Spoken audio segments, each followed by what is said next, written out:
Dollar সাশ্রয়ী সরকারি কর্মকর্তাদের বিদেশ সফর কমাতে সরকারের নেয়া উদ্যোগ ভেস্তে গেছে। চ্যানেল আই-এর অনুসন্ধানে দেখা গেছে, গত এক মাসে এক মন্ত্রণালয় থেকেই বিদেশ সফর করেছেন 150-এরও বেশি কর্মকর্তা। অন্য মন্ত্রণালয়গুলোর অবস্থাও প্রায় একই, হরহামেশাই বিদেশ যাচ্ছেন তারা। বিস্তারিত জানাচ্ছেন রফিকুল বাশার। এখন জন্ম সনদ দিয়ে খোলো বিকাশ স্টুডেন্ট অ্যাকাউন্ট। নিজের বিকাশ নিজে কর। নিষেধাজ্ঞা থাকলেও সরকারি অর্থে সরকারি কর্মকর্তাদের বিদেশ যাওয়া থেমে নেই। নিয়ম এড়িয়ে নানা কৌশলে তারা বিদেশ যাচ্ছেন।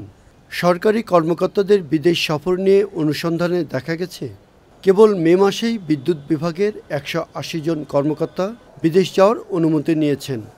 জানুয়ারি থেকে জুন এই 6 মাসে বিদেশ সফর করেছেন এই বিভাগের 512 জন কর্মকর্তা।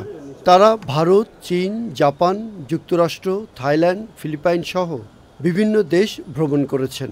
এই সময়ে জ্বালানি বিভাগের 240 জন কর্মকর্তা বিদেশ ভ্রমণ করেছেন, আর কৃষি মন্ত্রণালয়ের 132 জন।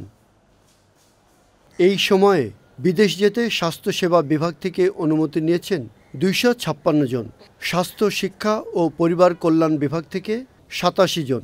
এর মধ্যে অনেকে লিয়েনে ছুটি নিয়ে গিয়েছেন, কেউ 1 বছর, কেউ 1 মাস, আবার কেউ বা ছুটি নিয়েছেন 10, 20 বা 40 দিন পর্যন্ত।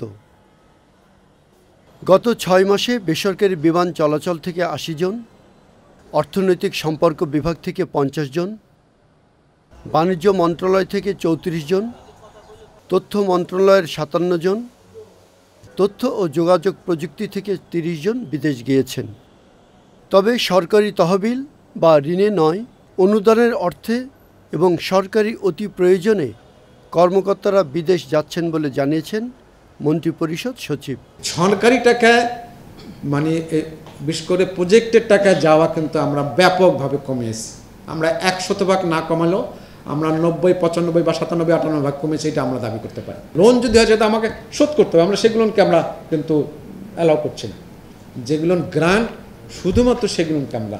সরকারি কর্মকর্তাদের আন্তরিকতা ও রাজনৈতিক সদিচ্ছা না থাকলে এটা বন্ধ করা সম্ভব নয় বলে মনে করেন সাবেক একজন সচিব।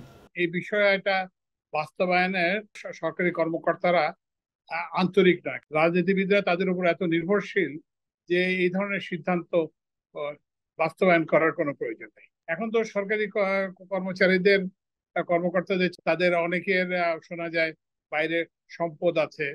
তো সুতরাং এইসব সম্পদের দেখভাল এবং এইগুলো করার জন্য তারা মরিয়া হয়ে যাওয়ার চেষ্টা করছে। এ অবস্থায় সরকারি অর্থে সব ধরনের বিদেশ ভ্রমণ, কর্মশালা ও সেমিনারে অংশ নেওয়া বন্ধ ঘোষণা করে আবারও নতুন পরিপত্র জারি করেছে অর্থ মন্ত্রণালয়। পরিপত্রটি সব মন্ত্রণালয়, বিভাগ, দপ্তর, অধিদপ্তর, সংস্থা, কর্পোরেশন ও সরকারি কোম্পানির জন্য প্রযোজ্য। Rafiqul Bashar, channel I, Dhaka.